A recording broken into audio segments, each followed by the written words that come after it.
Would you please rise for the pledge? Pledge allegiance to the flag of the United States of America and to the republic for which it stands, one nation, under God, indivisible, with liberty and justice for all.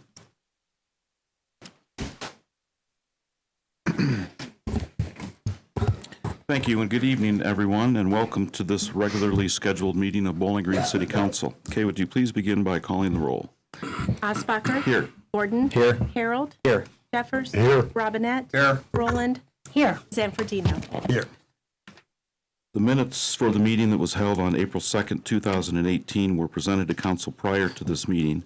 Are there any additions or corrections to these minutes? Seeing none, is there a motion to approve? So moved. Second. It's been moved and seconded. All those in favor say aye. Aye. Opposed, same sign. The motion passes. The minutes are approved as presented. Kay, do we have correspondence this evening? Yes, I have two items tonight. Distributed to you prior to the meeting was the financial budget summary report for the month of March 2018. And then also distributed to you prior to the meeting, needing to be noted for the record, is that the Bowling Green Municipal Court annual report for 2017 was received and distributed to you. That's all I have. Thank you, Kay. Under special recognitions, I'm aware that we do have two of those this evening. For the first, I would defer to Ms. Treader. Oh, Mr. Marsh is going to go first. Wonderful. Thank you. Mrs. Mayor, Roger, Layers of the Chad. Come on up here. Anybody else in the family, Gene? Come up. Yeah, come on up here. Congratulations, by the way. Thank you. We have a job for you. First, I'm going to swear in Chad. Chad, raise your right hand if you would. I, Shad Kitchen, I, Shad Kitchen, do solemnly swear do solemnly swear to do my duty to do my duty as fire lieutenant for the city of Bowling Green as fire lieutenant for the city of Bowling to Green the best of my ability. to the best of my ability. I will support the Constitution of the United States, I will support the Constitution of the United States, the Constitution of the State of Ohio, the Constitution of the State of Ohio, and the Charter of the City of Bowling Green. and the Charter of the City of Bowling Green. I will protect, I will protect, safeguard, safeguard, and preserve life, and preserve life, health, and property health, and property against fire and other perils, against fire and other perils, and faithfully discharge and faithfully discharge the duties of the position to which I am appointed. the duties of the Of the position position of to which I am appointed. Congratulations. That's enough. We did it.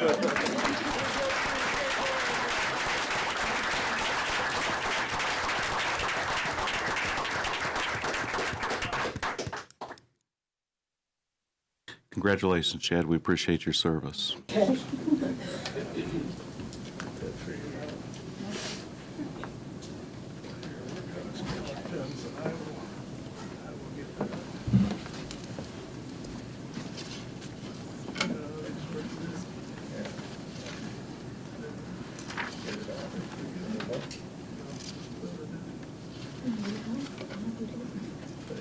Yeah. Hurt yourself. Don't hurt yourself. I'm afraid I was going to do that.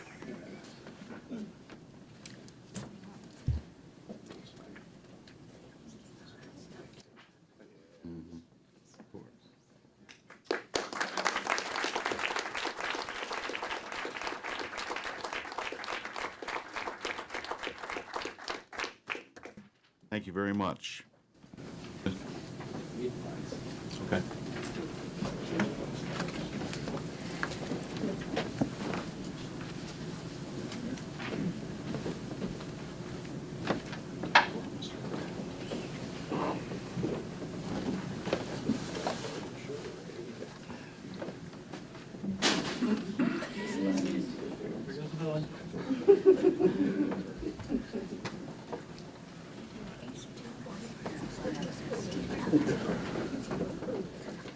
As I mentioned, we do appreciate the service of Mr. Kitchen, or Lieutenant Kitchen, and certainly of all of the officers, other officers of the fire department that are here this evening. Thanks for coming, and also thank you very much for your continued service to our community. Definitely. Ms. Treader has an additional recognition. Yes, thank you. On behalf of the mayor, we are so pleased to have our Human Relations Commission members here with us this evening to present their honor roll, which they present on a regular basis in support of the mission of the Human Relations Commission. I would like to introduce Reverend Mary Jane Saunders to please come forward and present the information. Good evening. It's always a pleasure to be here for this event when we have the opportunity, as Lori said, several times a year, to present what we call an honor roll award. We present the award to recognize and applaud individuals, organizations, and local businesses who work together to promote diversity initiatives and work to improve the well-being of persons here in our community or far away. And tonight's recipients were brought to the attention of the commission by one of our commission members. Cassie Woodbury, who's a member of the commission and also a senior at Bowling Green High School, told us about these folks, and the commission was just delighted then to recognize them tonight. So I'm going to invite Cassie to come forward because she's going to tell you a little bit about our recipients. And I'm going to invite members of the commission who are here to please come on, because this is sort of an all-commission thing, so we all want to be part of this celebration. Okay. All right, so Dear Santa is run by Mr. and Mrs. Salgeco, and it's an organization that does more than just answer kids' wishes for presents around the holidays. They collect through donations from individuals as well as from businesses, personal hygiene items, laundry detergent, essentials that many of us take for granted. For the past 10 years, they've offered so much to the city and the people within it. Mrs. Salgeco every year offers up her room at the high school for organizing, and the closer we get to the holidays, the closer it begins to resemble a little grocery store. They spend so much of their own time and energy putting this together, and every year the results are more impressive. Dear Santa helps around 40 families. These families receive gifts, cleaning products, hygiene products, even parts of a Christmas dinner. These are all delivered by Mr. and Mrs. Salgeco or volunteers helping them. Dear Santa, and through it, Mr. and Mrs. Salgeco offer genuine holiday spirit to the entire community every year. And on top of that, they offer hope, because when times are tough, hope is extremely important. And the older I get, the more I understand that hope can be hard to come by, and it inspires hope in me, even though I'm not receiving any of the things. It inspires hope in me for what people are willing to do for other people. And that's why I thought that Mr. and Mrs. Salgeco deserved the honor roll for the city. I'm going to invite you to come forward, please.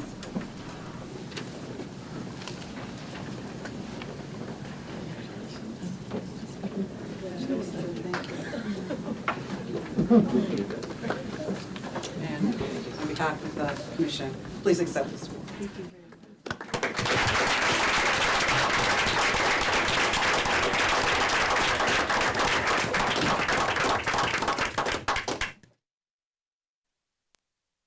Thank you all very much.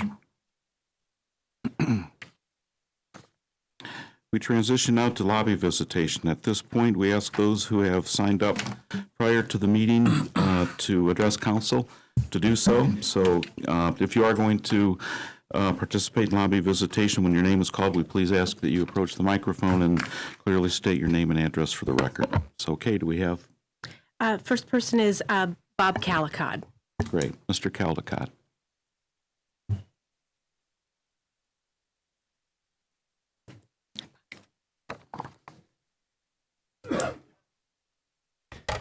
Good evening. Bob Calicott, 1234 Brownwood Drive, Bowling Green. Normally, or for years, I came behind this microphone to tell you about the wonderful things going on with the Bowling Green Parks and Recreation Department. This evening, though, I come to you on behalf of the Wood County Parks, Wood County Parks Levy Committee. Many of you may not know this, but before I got involved with the city of Bowling Green, I was appointed a commissioner for the Wood County Park District, and that was in 1987.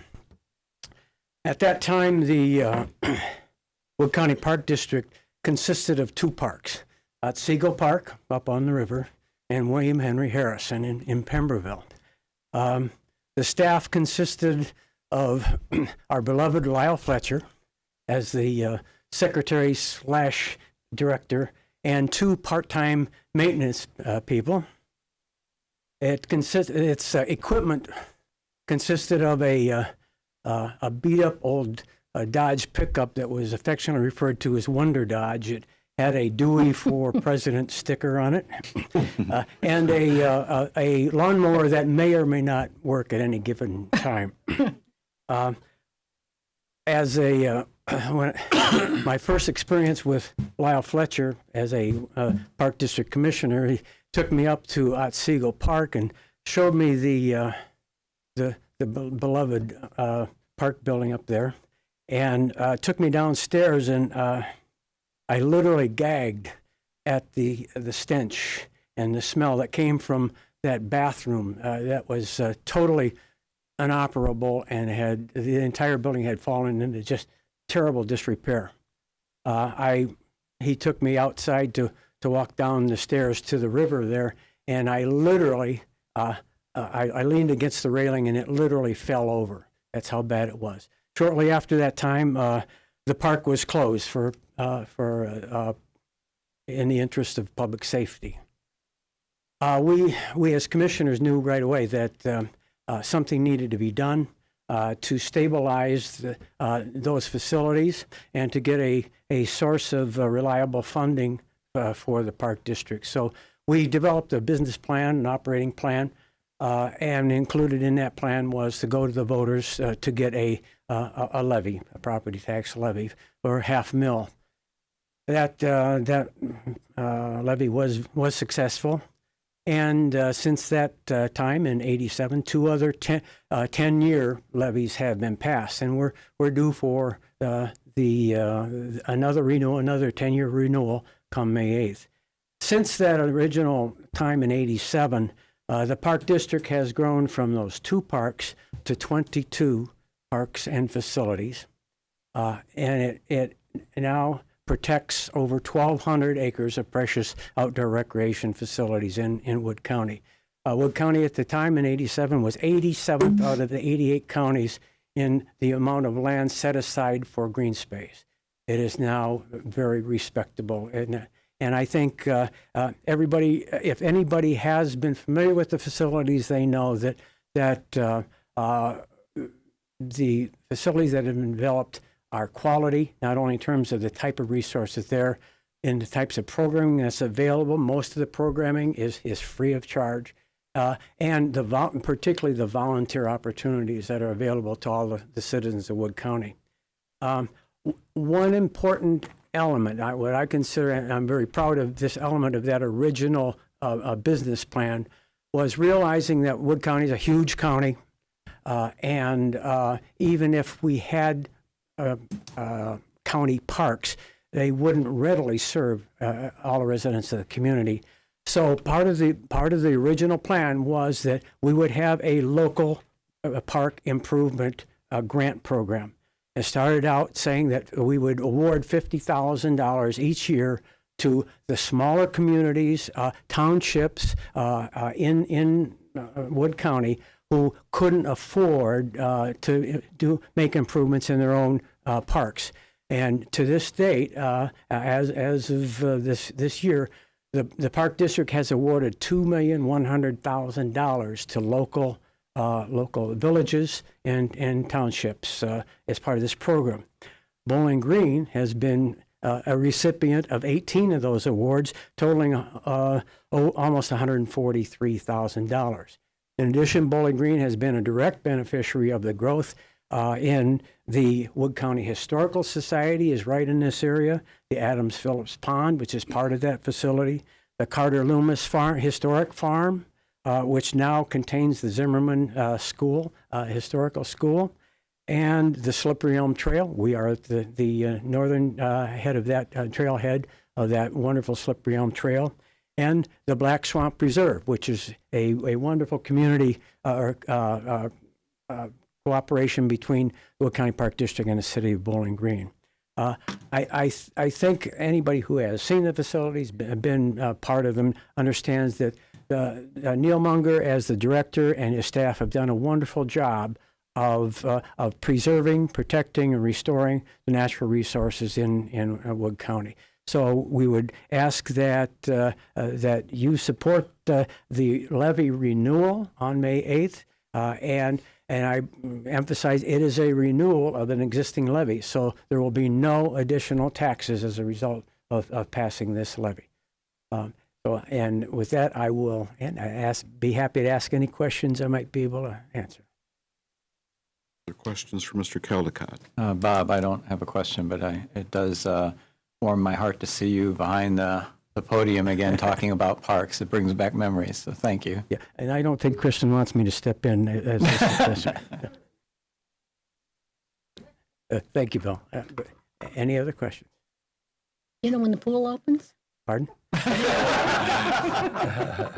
well, I'm sorry to say spring has been canceled, so I don't know what's going to happen. Thank you for your time. Appreciate it. Thank you, Bob. We appreciate the report. Next is Aiden Hubble-Stable.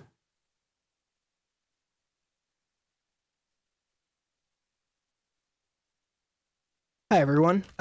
If it's all right with the clerk, I think we actually signed up out of order. So is it okay if we come up in order, or do we have to re-sign up?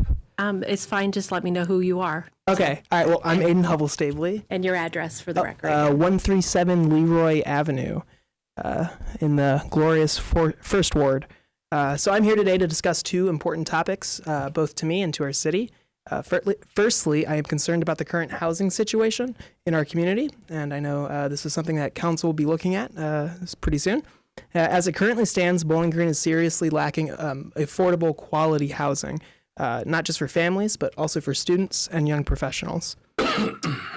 Recently, as my girlfriend and I started to look for our next apartment, we sat down to discuss what we were looking for. So we set up a few guidelines. And by we, I mean her.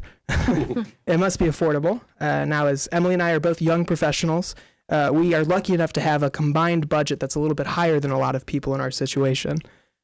Two, it can't share a wall with anybody loud. Our first two apartments we've had together these past 3 years, the first one shared a wall with a bar downtown, and then the second one, the one we currently live in, shares a wall with students who are somehow even louder than the bar that was downtown.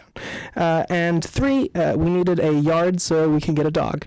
So having grown up moving around a lot in Bowling Green, I had pretty low expectations, to be honest. Like many families, mine had good and bad financial years. In our good years, I remember living over on West Evers, which was close enough to the city park that my older and younger brother and I, we could walk over there any day and play, and we sure did. In our bad years, I remember living in a duplex over on Napoleon, where my bedroom shared a wall with a college student who had an affinity for drunkenly falling down the stairs very late at night. I especially remember the excitement I felt as a child when my parents bought our first house over on Leroy, again in the glorious First Ward. Not because it meant we'd stop moving, but because I would finally have my own bedroom. Because as I'm sure anybody who raised boys can attest to, boys tend to smell really bad, so it was nice to have my own room. Because of these experiences, I thought I had a firm understanding of what our housing options would be like. Despite this, I was really wrong. After having literally dozens of walkthroughs, especially in the first and second ward, we were extremely discouraged. Everything within our price range was pretty much of the same quality as what we were used to and what many of our fellow students currently live in. We saw holes in walls, mold in bathrooms, broken windows covered with either wood or cardboard, and many, many, many more unacceptable conditions. However, I really shouldn't have been that surprised. Many of my friends who recently graduated Bowling Green and moved away to live in Maumee and Perrysburg warned me that I wouldn't be able to find suitable housing here. The most prominent example of this came from the best friend I made in college. He moved to Maumee after graduation because he had just horrifying experiences renting in Bowling Green. He moved to Maumee, even though he loved his college experience here at BGSU. He was on the honor roll a whole lot more than I've been. And honestly, he just couldn't find quality housing. And not just that, the only quality housing he could find was too large for his needs and outside of his price range. And not just that, additionally, he shared an experience many college students have complained about.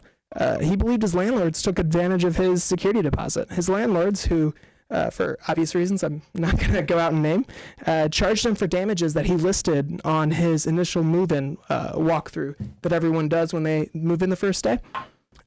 This practice is not only unethical, it's harmful to our community, and I think it's definitely something council should look into. Just overall, I would like City Council to take a good, hard look at the housing issue in Bowling Green. You must consider what it is like to live in Bowling Green on the side of town where homeownership isn't as common, where a lot of, not just students, but families are renting houses, families and young adults. Government is not always a zero-sum game. We can have affordable housing that's also high quality. Having heard about this Amherst plan that I've heard council has looked into, I am sure that council is headed in the right direction. I'm not here to tell you guys what direction to look in. I am simply here to remind council members that Bowling Green is much more diverse than many may realize, with people having lived and are currently living in conditions that are far below what they deserve. And I'm sure that council will make a good decision. Again, I'm simply here to provide a viewpoint that I believe is important to consider. That being said, although housing is important to me, to my family, and to renters in general in Bowling Green, I am also here to introduce some students who have their own issue to vocalize. I would also like to say that I've not seen this level of political involvement on our campus since 2008 or 2012, when President Obama told our generation that we can make a difference in our political process. It was then that so many young people, even people like me who were not old enough to vote then, we really felt that we could make a difference in our political process. I remember going out and knocking doors for Obama, not to make any enemies with the few Republicans on council, but it was at that time that so many young people just felt enfranchised, and that they had not only had a voice in how their government was run, but that their government would listen to them. So today, I ask you, City Council, to do just that and to listen to these students. So I have Carly Pritt and Connor Frolick, both of whom planned the Rally for Our Lives on BGSU's campus last month. And I also have Allison Baker, who planned the amazing walkout at Bowling Green High School. And as alumni from that school, it was just absolutely amazing to see. And they're here today to ask City Council to pass a resolution condemning the state government's inaction on gun control. While the Republicans in Columbus are busy stepping down due to corruption, students in our schools, both primary and secondary, are scared and we're fed up. We refuse to let our government officials ignore us any longer. And this is simply the first step we are taking in letting our state representatives know that enough is enough. We want them to listen to their constituents and introduce real, tangible, actionable gun control legislations so we can make sure that the tragedies that have plagued our nation's schools will never happen here in our own backyard or anywhere else. So with that, I would like to introduce Carly Pritt.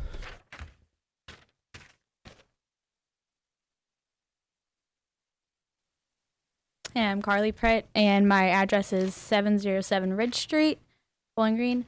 And so what we're going to be doing is reading the names from victims of school shootings from 1999, starting with Columbine to the present.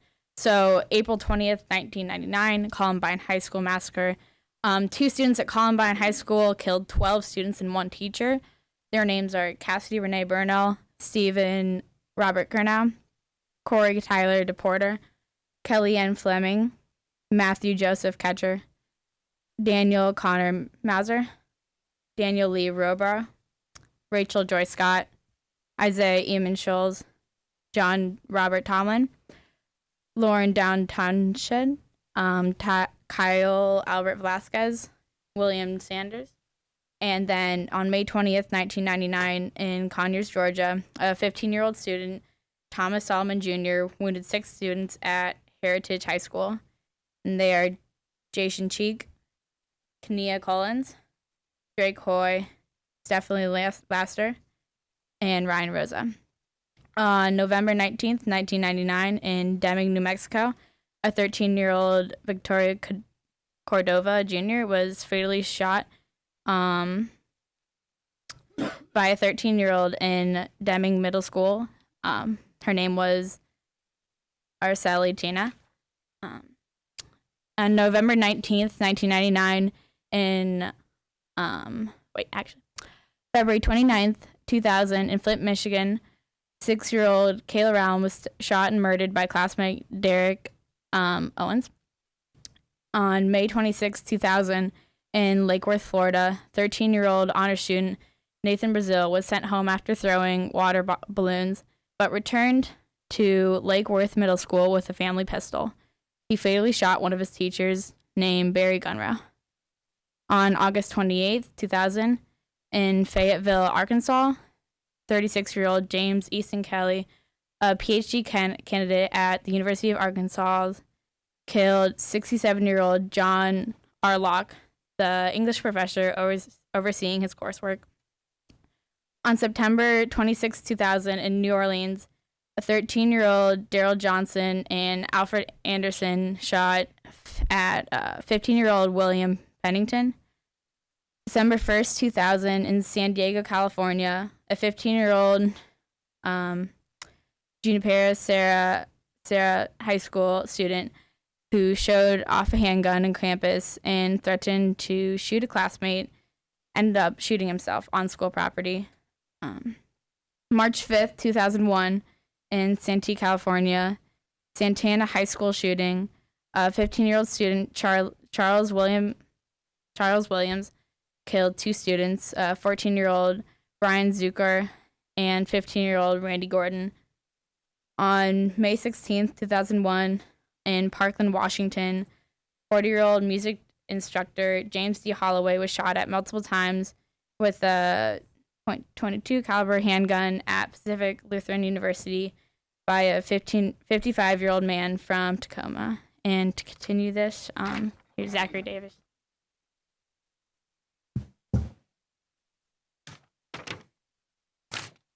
Hello, my name is Zach Davis, and my address is 325 North Mercer Road, Bowling Green, Ohio.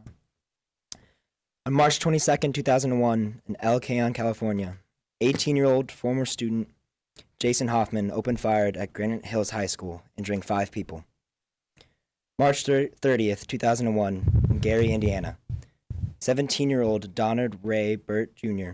fatally shot Neil Boyd IV with 1 bullet to the head in a parking lot outside Lew Wallace High School. January 15th, 2002, in New York City, 17-year-old Vincent Rodriguez wounded 2 students, Andre Wilkins, 16, and Angela Napper, 17, at Martin Luther King Jr. High School in Manhattan with a semi-automatic pistol. January 16th, 2002, Grundy, Virginia, Appalachian School of Law shooting. 42-year-old Peter Odigizua killed 3. 42-year-old Dean Anthony Sutton and 41-year-old Professor Thomas Blackwell and 33-year-old student Angela Dales. 3 other students were also wounded. February 20th, 2002, Milwaukee, Wisconsin. 16-year-old Washington High School student Joseph Johnson Jr. was killed by Philip D. Jackson Jr. June 11th, 2002, Conception, Missouri. 71-year-old Lloyd Robert Jeffries opened fire at random in the halls of Conception Abbey.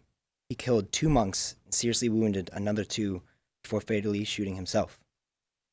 October 28th, 2002, Tucson, Arizona. 40-year-old Robert Stewart Flores Jr. killed 3 assistant professors of nursing at the University of Arizona. 50-year-old Robin Rogers, 44-year-old Cheryl McGrath, and 45-year-old Barbara Monroe before turning the gun on himself.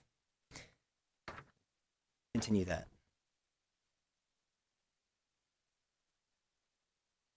My name is Hannah Barnes, and I live at 910 Klotz Road. On October 29th, 2002, in Jersey City, New Jersey, a 15-year-old student was shot and wounded inside a basement of Lincoln High School.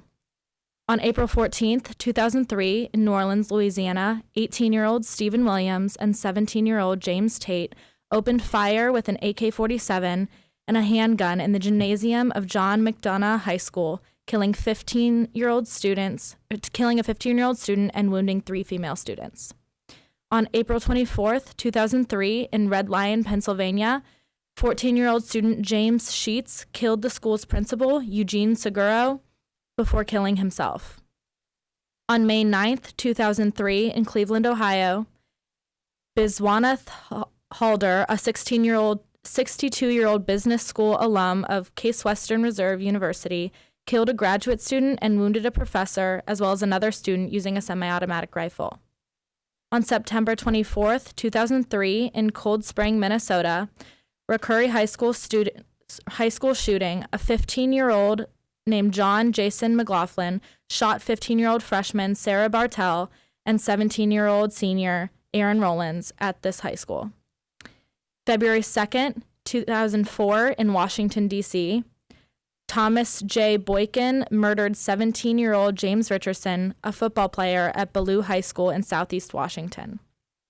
On May 7th, 2004, in Randallstown, Maryland, 2 students were charged with the school shooting at Randallstown High School. 4 persons were injured, 2 seriously. 1 student was paralyzed from the waist down. On February 8th, 2005, in Chicago, Illinois, an 18-year-old student at Bowen High School was shot in the leg as she left the school around 2:30 p.m.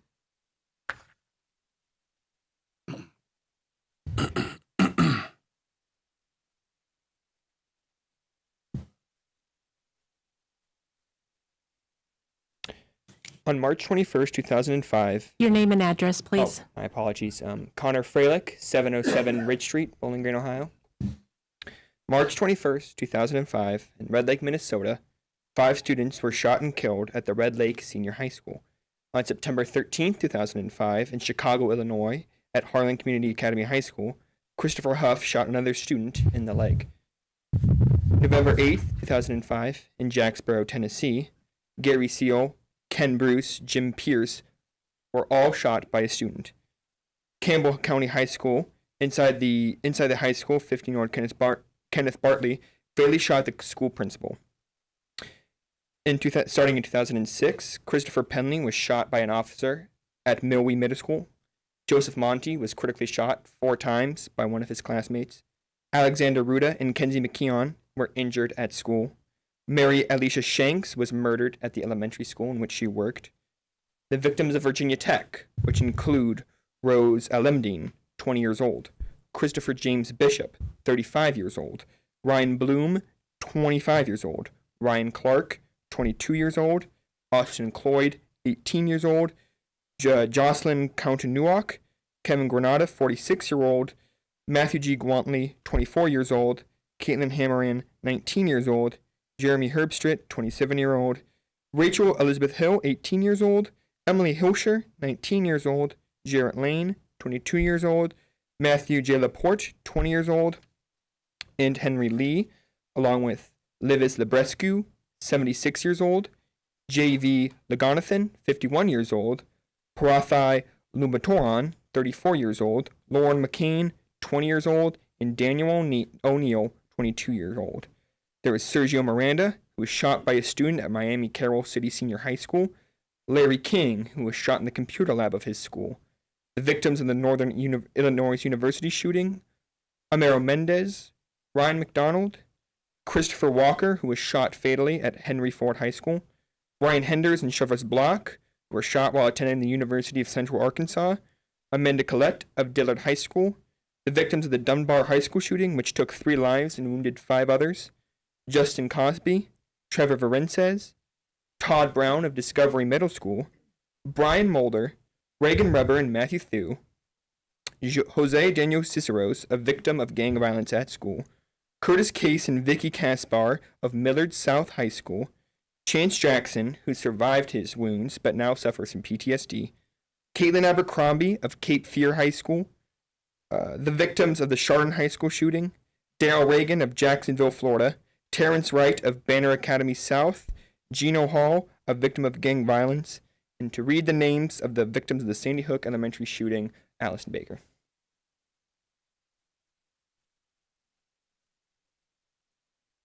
Allison Baker, 809 North Grove Street, Bowling Green. So, the 26 students and teachers of Sandy Hook Elementary: Charlotte Bacon, 6, Daniel Barden, 7, Olivia Engel, 6, Josephine Gay, 7, Anna M. Marquise Green, 6, Dylan Hockley, 6, Madeline F. 2, 6. Catherine V. Hubbard, 6. Chase Kowalski, 7. Jesse Lewis, 6. James Matoli, 6. Grace McDonald, 7. Emily Parker, 6. Jack Pinto, 6. Noah Posner, 6. Caroline Previti, 6. Jessica Recos, 6. Avil Richmond, 6. Benjamin Wheeler, 6. Mary Sherlock, 56. Victoria Soto, 27. Anne Marie Murphy, 52. Lauren Rossio, 30. Rachel Davino. This concludes the list of names. We will be back next week with a continuation. On March 14, 2018, I, Allison Baker, along with a handful of students from Bowling Green High School, organized a walkout at our school. That day, on March 14th at 10 a.m., over 300 Bowling Green High School students, including about 50 middle school students, walked out of their classrooms for 17 minutes to fight gun violence and honor the 17 lives lost, tragically, a month earlier in Parkland, Florida. Over 60 of those students signed up to participate in an upcoming event, date to be announced, called Letters to Congress, organized by myself and Cassie Woodbury. I was amazed by the numbers, no matter whether they were out there to write to Congress, sign up to write to Congress, or they just wanted to be out there to show their support. That turned out, and are now reassured that the students of not only BGHS, but also Bowling Green State University will continue to fight for this issue until we see change. Thank you.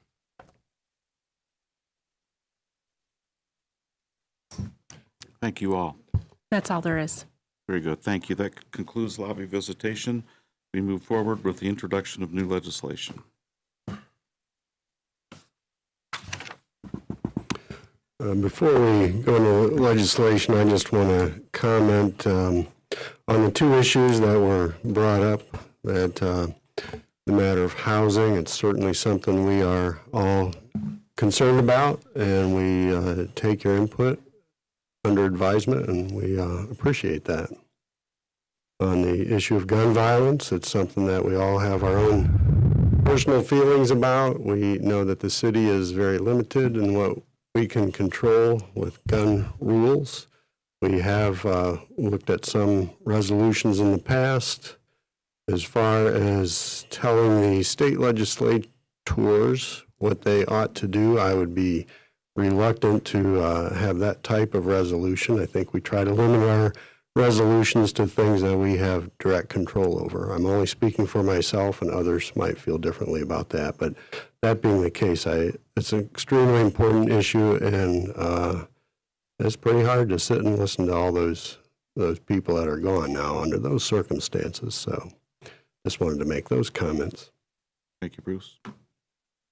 I would also like to thank you for participating in government, participating in what's going on in your community and taking a stand. I don't care what party you are. This is not a partisan issue that we're talking about. We're talking about life and death, and you've taken a strong stance. So thank you for coming out tonight and participating. I would just like to comment that, I think I mentioned this at a previous meeting, but, my friend Mr. Jeffers introduced a while back a resolution asking for our state and federal counterparts to work together in a bipartisan way to reduce gun violence. And if our constituents feel that, at least with the state level, that there hasn't been much action on that front, that's very troubling to me, I think, because it could imply that what we do on occasion send to Columbus in terms of our thoughts about what should be done on various matters of public policy, that they're not quite listening to us.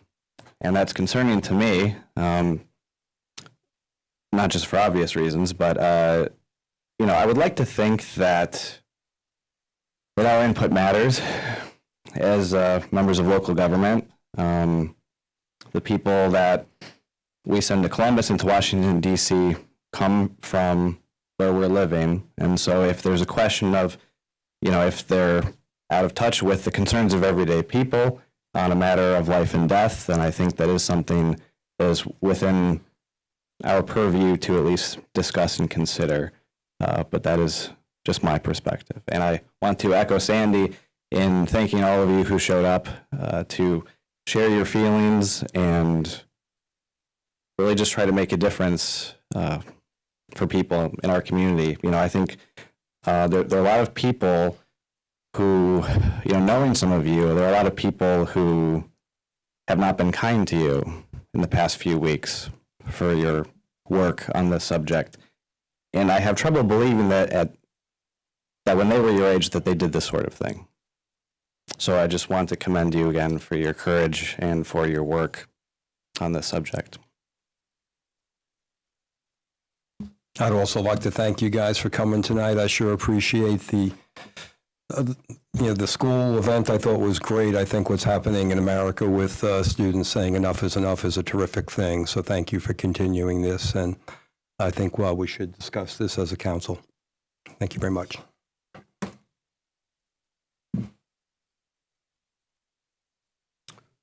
Ready for legislation? Introduction of new legislation, please. From the Finance Committee, I have a resolution transferring previously appropriated funds. Bruce? I have three ordinances from the Board of Public Utilities. An ordinance amending Section 50.38 of the codified ordinances of the City of Bowling Green, Ohio, relating to sewer lateral. An ordinance vacating a utility easement at 521 Woodbridge Boulevard. And an ordinance authorizing the Utilities Director to advertise for qualifications and bids and enter into a contract or contracts for the engineering, purchase, installation, and any associated work for one 25.0 MVA transformer at the Dudbridge Road substation. Mr. President? Mr. Zanfordino. From the Transportation and Safety Committee, we have an ordinance amending and adopting Section 99.02B of the codified ordinances of the City of Bowling Green, Ohio, regarding arborists to control trees. Thank you, John. We move on to our official reports. The mayor is back from vacation but is not able to be with us this evening, so we move on to our municipal administrator, Ms. Treader.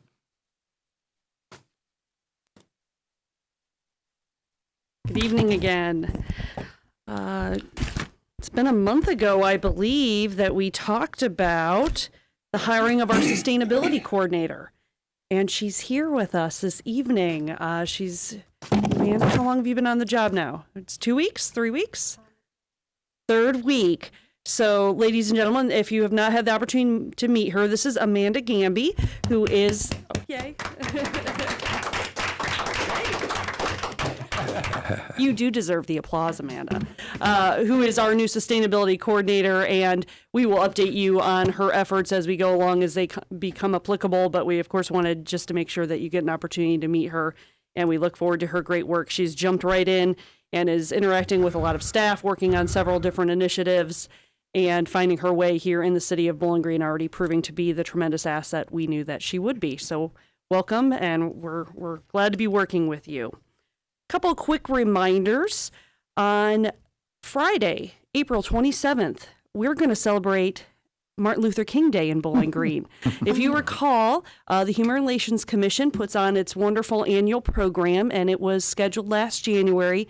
The weather got in the way, and it had to be postponed. The date that's selected again is Friday, April 27th. That's at 1 p.m. We're going to be over here at our Wood County District Public Library in the atrium there. We do hope that you can join us. Another event to be held over in the library is the State of the City. And the State of the City will be on May 1. Doors open at 7:30. It starts at 8 o'clock. Both of the events I just mentioned are free. With the State of the City, the Chamber asks that you please call just to RSVP. It gives them an idea of how much coffee and other refreshments to have there that morning. But we do hope to see you at those upcoming events. That completes my report, subject to your questions. Are there questions for Lori? Mr. President, two things, Lori. One, how certain are you that April 27th we won't have any weather issues? I am very uncertain about that, unfortunately, but we'll keep our fingers crossed. And the second thing is, I want to commend you for the consistent drawing up of legislation where you're not requesting an emergency clause.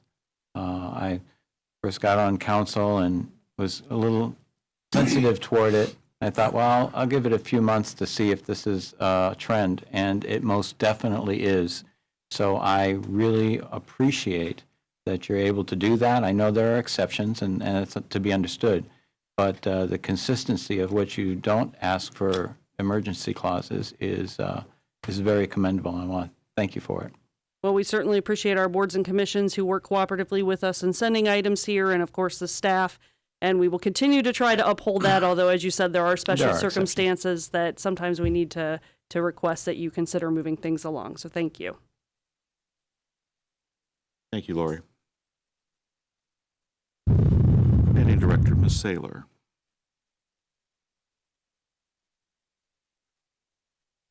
Good evening. I just want to give you a quick permit snapshot. So far this year, we're at 84 permits we've reviewed so far, compared to 72 this time last year. 20 new housing starts, single family, compared to 13 at this time last year. So we're really seeing a rise in single family homes being constructed. Also subdivision expansions, we'll be seeing more of those this year, definitely.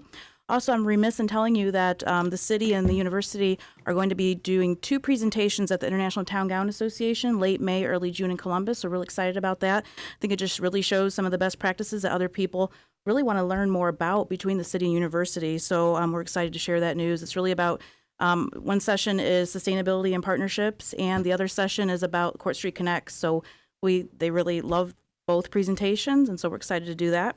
Additionally, there's a third presentation that BGSU will be doing. I don't know a whole lot about that, but if you type in International Town Gown Association, you'll find out all the different sessions that will be offered in Columbus. So excited about that. Also want to thank everybody who participated in the Interfaith Breakfast. We thought that was a really great event, really highlights our community, more partnerships, really welcoming community. We really feel like that really highlights, I know a lot of you were there, and so many people participated, whether it was music, art from the high school. We had over 400 tweets that were done by BGSU students and attendees. We think that's great to show some of the intergenerational things we can do with social media. And we still need help. So think about helping us. We really want to refresh those involved each year. We want to have new ideas. We're considering some reformatting again. And again, we just really think it highlights how great Bowling Green is. We try to be a really welcoming community and learn about different faiths. So happy to be part of that. And then if you don't know what Not in Our Town Bowling Green is, please see me afterwards, because we do have our 5-year anniversary tomorrow, April 17th at the Presbyterian Church. Doors open at 5 o'clock. The first speakers, President Osbacher, thank you. He will be there as a person to help us welcome everybody there, along with Dr. Rogers. That will be about 5:30, and then 5:45, our keynote speaker, Vicki Kalicki, who really helped start Not in Our Town Bowling Green. And there'll be silent auction. We will have some service learning classes presenting, and we'll have a kids corner. And so again, very family friendly. Come when you can. So thank you. That was it. Unless you have questions. Are there questions for Heather? Thank you very much, Heather. Parks and Recreation Director, Ms. Otley. Good evening. Just a couple quick things. The Simpson Building roof, part of the roof, it's a strange building design, began work today.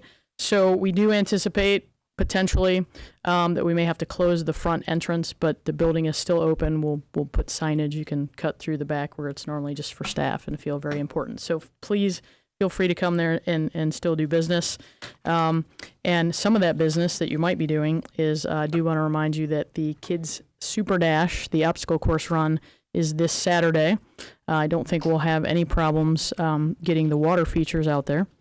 And so, and other business that it will be beginning soon that you can do at the Simpson Building or the Community Center or online is, believe it or not, that summer registration for residents begins April 30th. So summer is coming. We might just launch right into summer, but it is coming. So unless you have questions from me, that's it. Short and sweet tonight. Questions for Kristen? Thanks. Great, thank you. City Attorney, Mr. Marsh. Questions for Mr. Marsh? Thank you. Utilities Director, Mr. O'Connell. Good evening. Just want to update you on our water cost of service study. So we did have a presentation at the Board of Public Utilities meeting last Monday for the results of that water cost of service study. And just to cut to the chase, they basically looked at year 2022. So they went 5 years out, and it showed that our revenues are not will not meet expenses at that time, and actually we're not meeting expenses at this time either. So they were showing about a 30% increase in rates going out to 2022. So that equates to about a 6% increase over a 5-year period of time in each of those 5 years. They did a billing comparison with our rates versus other neighboring communities and found that our rates in 2022 still will be quite a bit lower than other communities near us that have current rates much higher. I don't, at this point, we have an update for the board on Monday's meeting to review some changes that we've looked at in the rate study and the rate recommendations. So I don't anticipate asking for the board to approve rates or give us a approval for rate plan until likely the first meeting into May. So I'd like the board to see the changes that we've made and get them the chance to review that information before they are asked for a rate adjustment request. So that's all I have unless you have questions for me. Brian, quick question. When we refer to increased cost and our inability to meet costs, what is the, and I know it's kind of a loaded question, but just a quick synopsis of what you could possibly identify as the most significant cost increase that you're seeing, consistently over that period of time? Yeah, the analysis they gave us for 2018 we started out where revenues were $700,000 less than expenses, and we showed that also in our budget. I think we projected about an $800,000 loss in our 2018 budget between the revenue fund and the capital expense fund. So right from the get-go, we're looking at about a 13% increase in rates just from the lack of current revenues where we're not meeting expenses.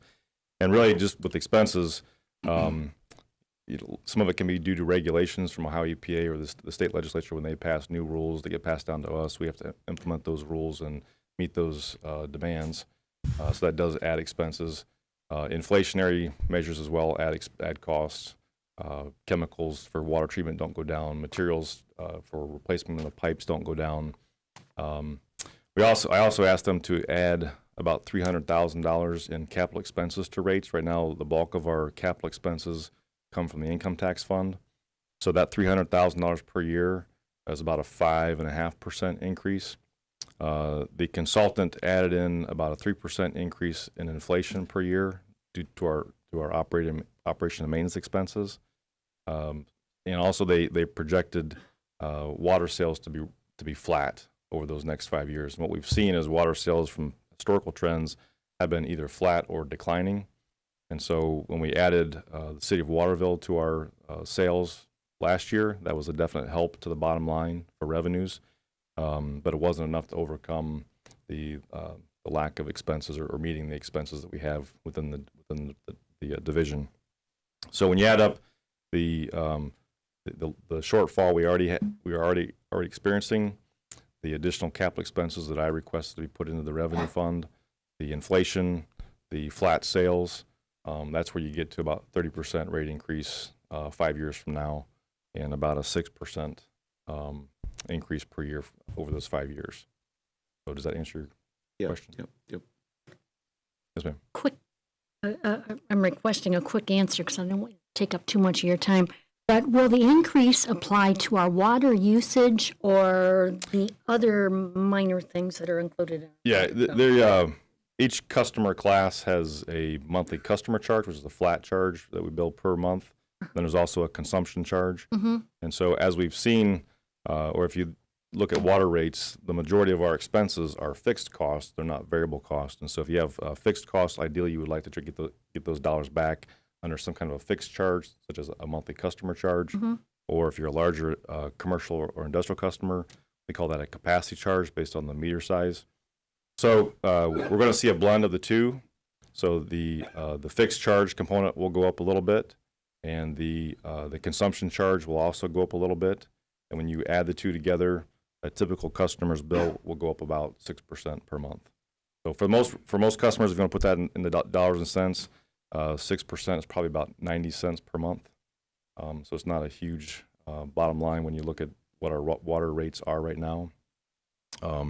So for customers that use lower amounts of water, that percentage may be a little bit higher than 6% because the fixed cost, the fixed component of the bill, when you blend it out per cubic foot, will result in a higher percentage. Customers that use a lot of water, if you're, say, a residential customer, they may see a little bit less than 6%, but on average, it'll be about a 6% increase, assuming the board approves that, of course. Thank you, Brian. Thank you. I guess I would just like to say I know that you and the Board of Public Utilities are very sensitive to the impact that rate increases have on our users, whether they be our residential users or our commercial or industrial users. I have every reason to believe that you guys will be mindful of those impacts and will minimize those cost impacts or those cost increases as best as possible. You know, over the course of time, you certainly have done that over the years, and I do think that it's you know, if you take a step back and look at our rates compared to other communities, that continues to be a good story as it relates to our ability to deliver high quality, very high quality water to all of our customers, really at a very cost effective and efficient rate. So thanks for the update. I do appreciate it. Utilities Director, Public Works Director, Mr. Kraft. Other questions for Brian? Thank you. That concludes our official reports. I would now ask if there are any council committee reports. Mr. President. Mr. Harold. Time for my twice a month update on the Public Lands and Buildings Committee. We met last week, 7th meeting, I believe. Some people have been concentrating on the number of meetings we've had, and that does show how dedicated Sandy and John are to go to that many meetings. But it's a bit unusual in the sense that we've had these meetings basically weekly. So it's not like 7 meetings over the span of 6 months or something. Our first meeting was, I believe, less than 2 months ago. So it's been very intensive. For the reason that we want to get citizen input. We want the issues and different layers of this to have time to incubate, if you will. And we've been trying to have a balance between going slow enough to get public input and come up with a good approach, and then quick enough to actually, get something done. And we have another meeting scheduled for Wednesday. And if John and Sandy can review the document that was sent out a few days ago, then we'll post that to the city website. And my hope is Wednesday we'll go through that document, and it's laid out so that we have different recommendations, and then just basically discuss and vote. Next, discuss and vote and get through it. It's a bit ambitious, but there's the possibility that maybe we can actually move this along to the city attorney, which would be the next step this Wednesday. If not, then hopefully the next week. And once it gets to the city attorney and he can work in some magic, come back to us. There may be some questions or things to tweak, and then we'll send it along to council. And in that time period as well, hopefully get the administration to go through it with a fine-tooth comb and let us know of any concerns or suggestions they may have. They've been part of the process most recently. So that's where we're at. We've spent a lot of time setting the stage for this more accelerated pace, and that's where we're at. Thanks, Bill. I, like others on council and in the community, have been following the discussion, and I would say that you've checked all the boxes, I think, as far as creating a process that's going to be thorough and also going to heavily include public participation. So congratulations on your committee's work, John and Sandy. You all have worked really hard. I did have a chance to take a look at your draft report that is going to be the basis of your discussion on Wednesday. And I would first of all say it's an impressive report, both in its structure and its content and some of the the conclusions that are being suggested at the end. I would like to, I guess, just from my perspective, recommend that when your committee next meets on Wednesday, that you pretty quickly get through the first 178 pages and get to the final 2 pages, which are going to represent the potential draft copy for recommendations moving forward. Again, I compliment you on the process, but I kind of feel like you've touched all the bases. You've been really thorough, and again, you've touched all the bases and you're rounding for home. So let's kind of, I would just like to suggest, I guess, that your Wednesday meeting be really thoroughly weighted towards possibility of coming up with some conclusions that we can then move forward with. That's sound advice. I do want to make one clarification. Mike said pages, and if you're picturing like a regular kind of report with a page, the format of the report is Microsoft PowerPoint. So they're more like slides, and the first 19 slides are the executive summary. And so if you're all anxious, try and stay here for the rest of the meeting before you actually go and look on the website. But the first 19 or so are the executive summary. Then there's another layer of detail, which is another 75 slides. And then the last part is an appendix, which has 74 slides. So it sounds mountainous, but it's not. It's thorough, but not 168 pages. It's 168 slides, including appendices. Bill, I didn't mean to put you in a position to be defensive of your report. Again, it's very thorough. No, and it's really good. It's just that when I was looking at it, it's a bit overwhelming with its content, and I just feel like, again, I think you've been very thorough and covered all of the relevant questions, and I just would like to suggest that it's time to. I think you'll get a unanimous yes on that from the committee, that we want. We've done the due diligence. Now let's tidy up a few details, and there are a few things to discuss, and then vote. So if the committee can get the result review back to me, we can post it. I'd like there to be at least some time for it to be on the website, the latest version. It sounds like then that our next council meeting is not for 3 weeks because of the way the month falls. So is there a chance then we'd see a recommendation to council at our next meeting? There's a couple of variables that make me less hesitant to give an answer. That's within the realm of possibility, but we have to get the revised report posted on the website, go through it, and then have Mike work his magic. So it all could go so that happens, but I'd hate to commit everyone to that. Thank you. I'd just like to add, Mr. President, that there is 178 slides. Very thorough look at the, every aspect of food trucks. How big can they be? Safety issues. It's been a very interesting process. We also have a true page and a half of something that Sandy presented that I'm hoping we can marry at this next meeting. And I think if we focus on the bigger report, but also look at the smaller, much more easier to wrap around page and a half, I think we can come out of the meeting Wednesday with something to recommend as a trial. And I'm hoping, as Greg seemed to imply, that at the next council meeting we may have a first reading. The reason I'm saying this is not to be contrary, but I believe it's essential that we do this sooner than later. The process has been amazingly quick. When you look at other cities, the meetings weren't once a week. Some of our meetings have been twice a week. So in some cities that are nearby, the process took longer than the 2 months we're talking about, and maybe over 8 months they had the 7 meetings that we're talking, where we've had here.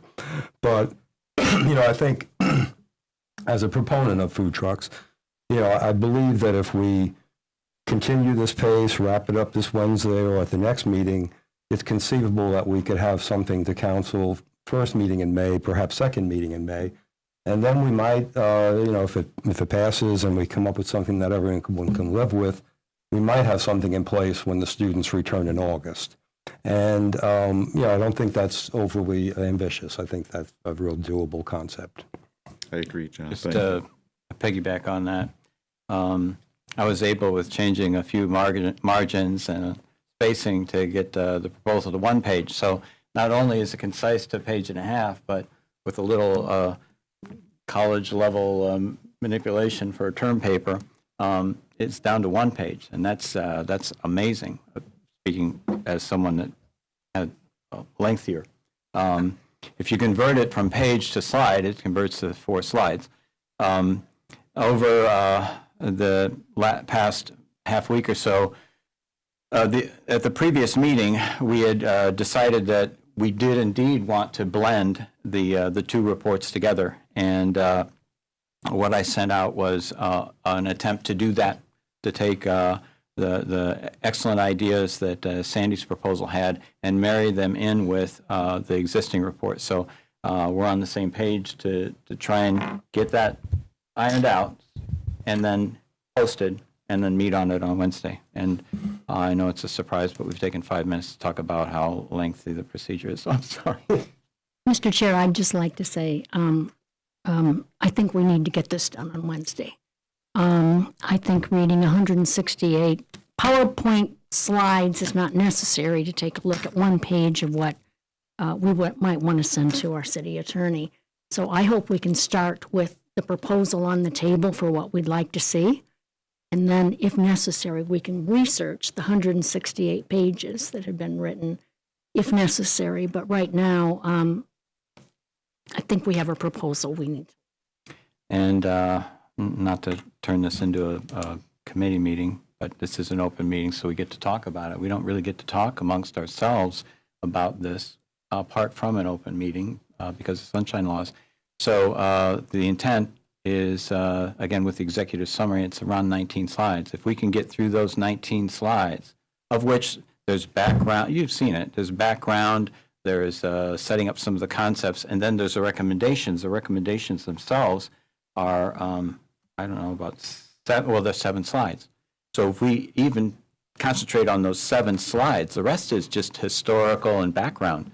If we can get through those 7 slides, then I think we can move on. And so if I get the feedback back that I actually did blend them properly, then we can post it and we can then meet and talk through those 7 slides, and it could go very smoothly. I just hope we come up with a product on Wednesday to give to council. Then get the feedback back so I'm comfortable that I've properly done it, and then we'll post it and then we'll meet. It's the game plan we all agreed on last week, so I think we're on the same page. Thank you, Mike, for indulging us. Thank you. Do we have additional council committee reports? Yes, Mr. President. Mr. Robinette? Per your instructions, I gathered and received input from all 7 members regarding CAP focus and priority.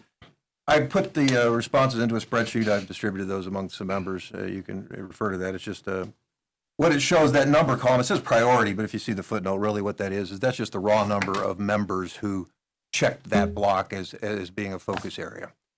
So what you see there is that we collectively have identified 10 of the 16 short-term items, 10 of the 35 medium-term items, and 5 of the 10 long-term projects to be a focus of at least 1 member. But there is some consensus. 2 of the CAP priorities were identified as a focus by 5 members. 6 of the CAP priorities were identified as a focus by 4 members. And 4 of the CAP priorities were identified as a focus by 3 members. And in my view, this gives us an opportunity to move forward on implementing 12 projects immediately. Significantly, these 12 projects represent almost 20% of the 61 enumerated priorities in the CAP. In each of these 12 projects, the city is either the sole agent or the lead partner for implementation.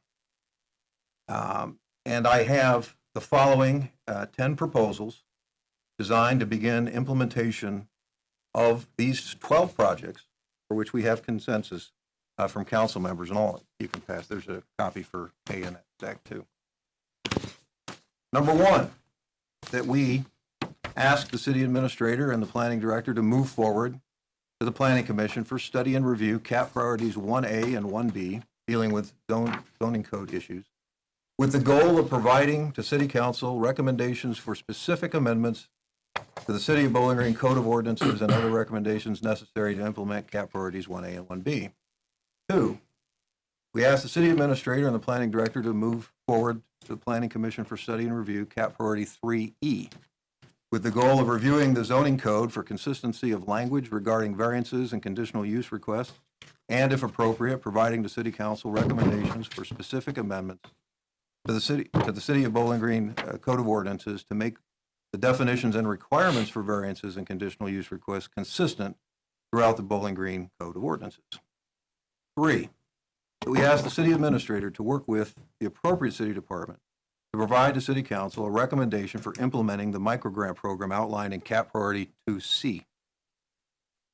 4, that we ask the city administrator and the planning director to move forward to the bicycle commission and or other appropriate city departments CAP priority 1F, dealing with a grant application for implementation. Number 5, that we ask the city administrator to provide to city council at a future meeting an explanation of the processes and requirements for tax increment financing, known as a TIF, in the event that city council chooses to implement CAP priority 1G to fund public infrastructure improvements within the core development area.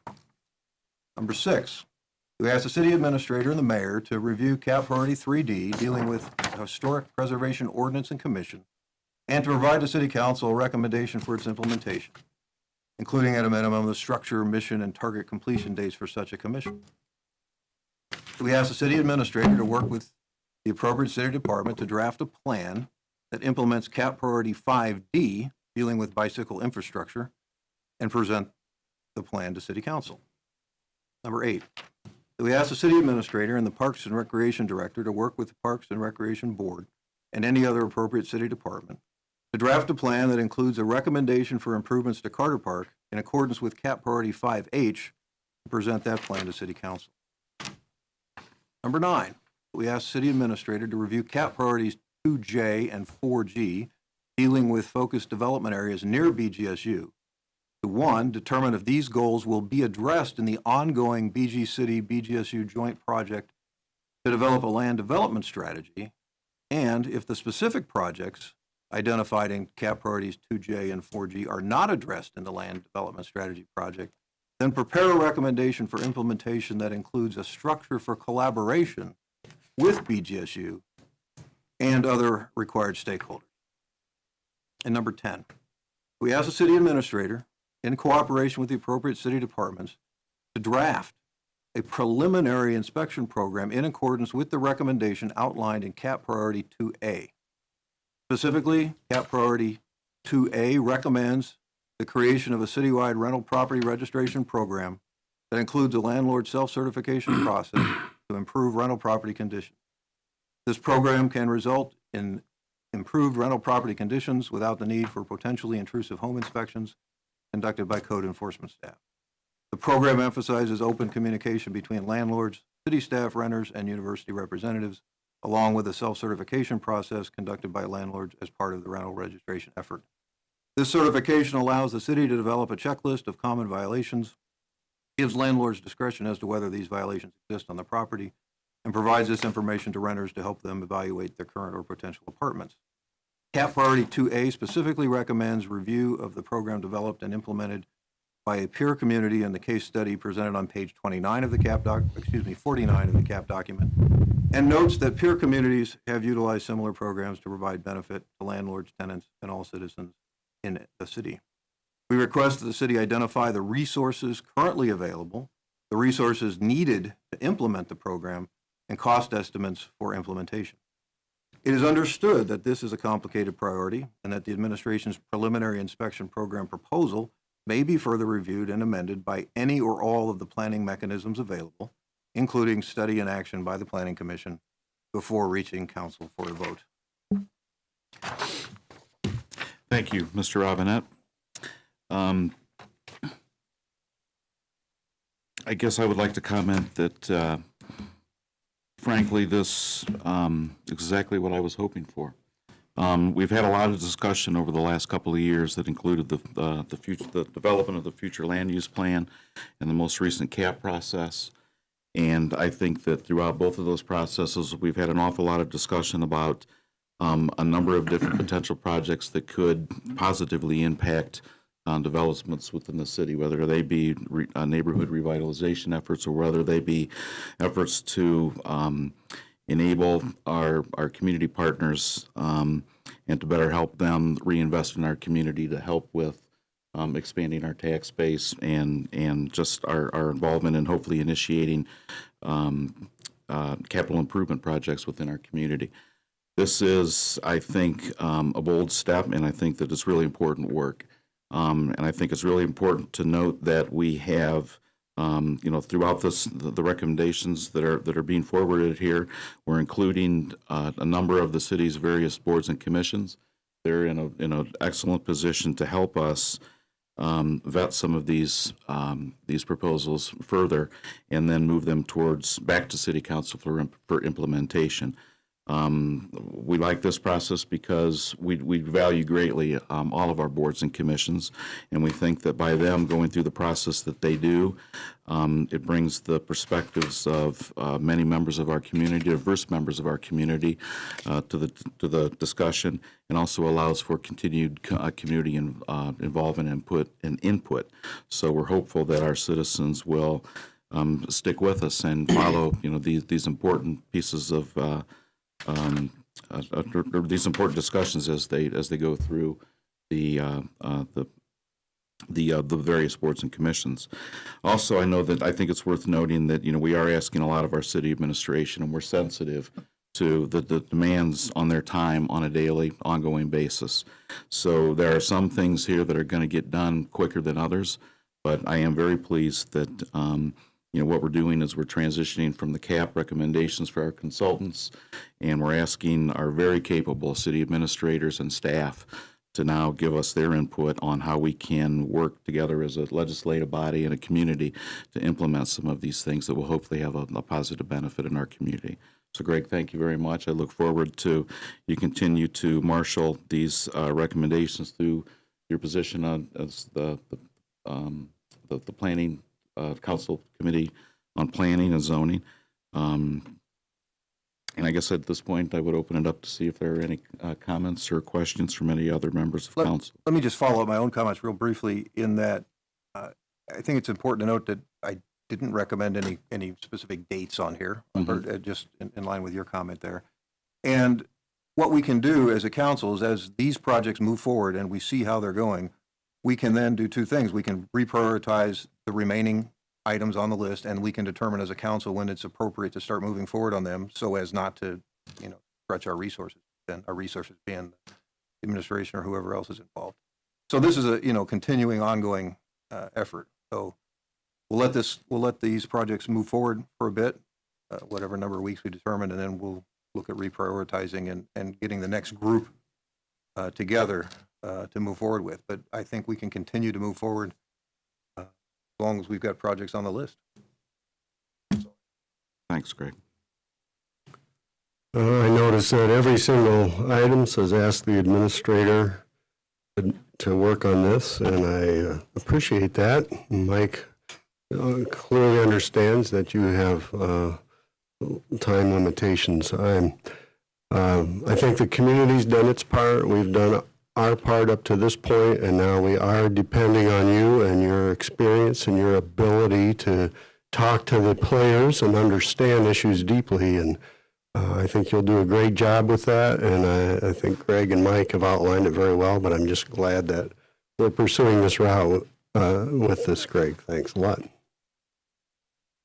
Just one quick question. I think I heard this right. This is not necessarily prioritized in the number. Like number one is not the most important, correct? No, it's just working through the list. And to be honest with you, I have no idea where the timeline will fall. I think we're going to find out that projects start to develop. Some will occur in a shorter span of time and some longer. And I don't know that.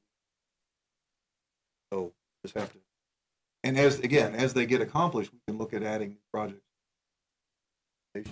So we could consider this our working list, but not in order 1 through 10, not That's prioritizing correct. one I over the should other. specify that. I don't see any priority on here other than it's going to be determined by resource and the detail involved in executing projects.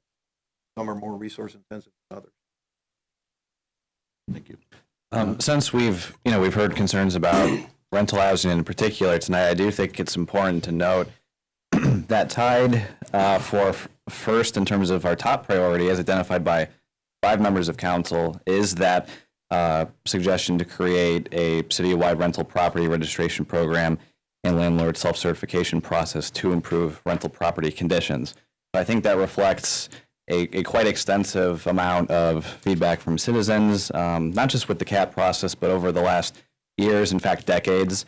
And so, I'm glad that to me, it suggests that we're serious about that, and I hope that we are serious about implementing it in the future. Mr. President, so what's the next step? Does this go to the administration? Does it go to, okay. And then they'll give recommendations on timing, et cetera? Correct. Okay, excellent. And I would echo Daniel's statement about the rental registration. I think that was identified by 5 out of 7. And looking around, it's sometimes hard to get 5 out of 7 of us to agree on anything. So I think that would be something to keep in mind. Thank you. I'd just like to say thanks, Greg. This is great work.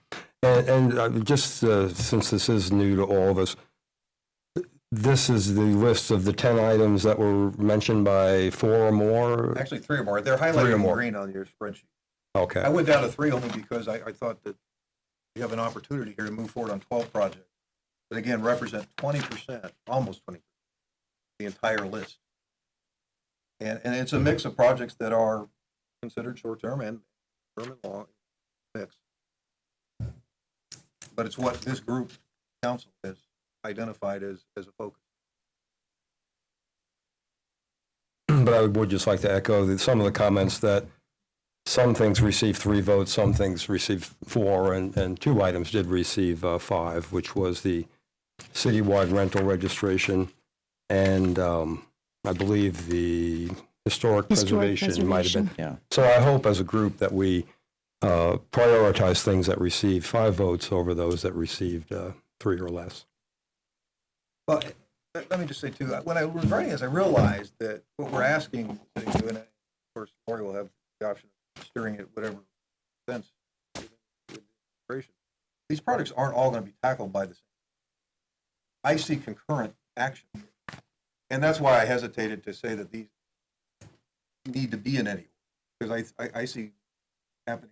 For example, everything that might go to the planning work, they'll have to figure out what order they're going to tackle those. And they're going to go to the bicycle, whether they have to do work to figure out multiple departments may have to take a look. So I see concurrent work and not a first, second, third. I look at them as a group that can be handled together. At least that's my comment.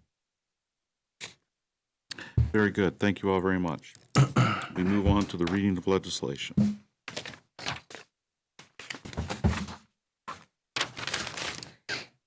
Legislation for first reading. Resolution number 3700 for first reading. Resolution transferring previously appropriated funds. Mr. President, Mr. Jeffers. I move that we suspend the rules and give Resolution 3700 its second and third readings. Second? Moved and seconded. Kay, would you please call the roll? Gordon? Yes. Harold? Yes. Jeffers? Yes. Robinette? Yes. Roland? Yes. Zanfordino? Yes. Osbacher? Yes. The motion passes. The rules are suspended for Resolution 3700. Resolution number 3700 for second and third reading. Resolution transferring previously appropriated funds. Mr. President, Mr. Jeffers. I move that we adopt Resolution 3700. Second? It's been moved and seconded. Is there any discussion? Kay, would you please call the roll? Harold, Yes. Jeffers, Yes.